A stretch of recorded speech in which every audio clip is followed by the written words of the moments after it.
बार की बात है। बादशाह अकबर अपने राजकुमार के साथ राज दरबार में उपस्थित थे। दरबार में मौजूद हर किसी की नजर राजकुमार पर थी। वहां मौजूद हर कोई यही कह रहा था कि राजकुमार दुनिया का सबसे खूबसूरत बच्चा है। सभी की बात सुनकर बादशाह अकबर ने भी मुस्कुराकर यही कहा कि उनका बेटा दुनिया का सबसे सुंदर बच्चा है। सभी दरबारी अकबर की इस बात पर हामी भरते हैं। तभी अकबर बीरबल से पूछते हैं कि तुम्हारा इस बारे में क्या विचार है। बीरबल, महाराज, राजकुमार सुंदर है, लेकिन मेरे ख्याल से राजकुमार पूरी दुनिया का सबसे सुंदर बच्चा नहीं है।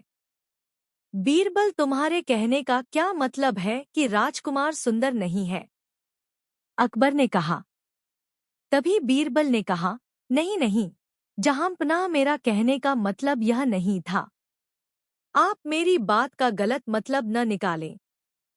हमारा राजकुमार बहुत खूबसूरत है, लेकिन दुनिया में और भी सुंदर बच्चे होंगे। अकबर थोड़ा गुस्से में बोले, तो क्या हम यह समझें कि पूरी दुनिया का सबसे सुंदर बच्चा हमारा राजकुमार नहीं है? बीरबल ने कहा, जी जहांपनाह, मेरी बातों का यही मतलब है। अकबर ने आगे कहा कि बीरबल, अगर तुम्हारा यह कहना है कि दुनिया में मेरे बेटे से भी ज्यादा खूबसूरत बच्चा है, तो तुम उसे हमारे समक्ष लेकर आओ। अकबर का आदेश सुनकर बीरबल राजकुमार से भी ज्यादा सुंदर बच्चे की खोज में निकल जाता है। कुछ दिन बीतने के बाद बीरबल राज दरबार आता है। बीरबल राज दरबार में अकेले आता है। यह देख अकबर खुश होकर कहता है, क्यों बीरबल, अकेले आए हो? मतलब तुम्हें राजकुमार से अधिक खूबसूरत बच्चा नहीं मिला? बीरबल ने कहा, जहांपनाह, मैं आपको इस बात की सूचना देने आया हूँ कि मैंने राजकुमार से भी अधिक सुंदर बच्चा खोज लिया है। अकबर गुस्से में कहते हैं कि अगर बच्चा मिल गया है, तो तुम उसे दरबार में क्यों नहीं लाए? बीरबल ने कहा, महाराज, मैं उसे दरबार में लेकर नहीं आ सकता हूँ, लेकिन मैं आपको उस तक लेकर जरूर जा सकता हूँ। ऐसा कौन सा कारण है जिसकी वजह से तुम उसे दरबार में नहीं ला सकते? अकबर ने कहा, यह तो आपको वहां जाकर ही पता चलेगा महाराज। अकबर ने कहा, ठीक है, फिर हम कल सुबह उस बच्चे को देखने जाएंगे। जहांपनाह, उस बच्चे को देखने जाने के लिए हमें भेष बदलना होगा। अकबर ने कहा, उस बच्चे से मिलने के लिए हम यह भी कर लेंगे। अगले दिन सुबह अकबर और बीरबल भेष बदलकर उस बच्चे को देखने के लिए चले जाते हैं। बीरबल अकबर को एक झोपड़ी में लेकर जाता है, जहां एक छोटा सा बच्चा मिट्टी के साथ खेल रहा होता है। बीरबल उस बच्चे को दिखाते हुए कहता है कि वो रहा सबसे सुंदर बच्चा। अकबर गुस्से में कहते हैं कि तुम्हारी यह हिम्मत की तुमने एक बदसूरत और झोपड़ी में रहने वाले बच्चे को संसार का सबसे सुंदर बच्चा बता दिया।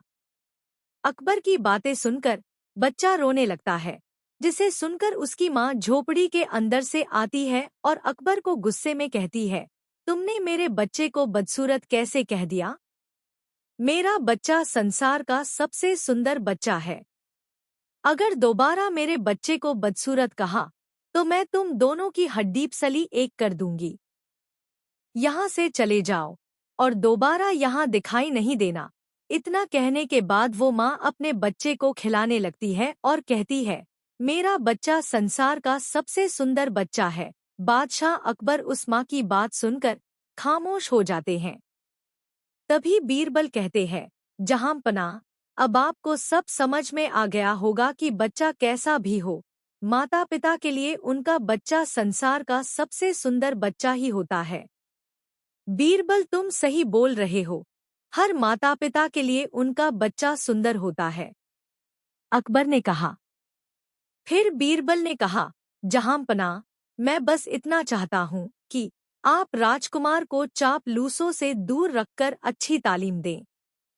अकबर ने कहा, बीरबल, तुमने एक बार फिर हमारा दिल जीत लिया। इस कहानी से सीख मिलती है कि कभी किसी चीज को लेकर घमंड नहीं करना चाहिए। क्योंकि एक न एक दिन वो घमंड टूटता जरूर है। दोस्तों, कहानी अच्छी लगी हो तो इसे लाइक करें, शेयर करें और चैनल को सब्सक्राइब जरूर करें। धन्यवाद।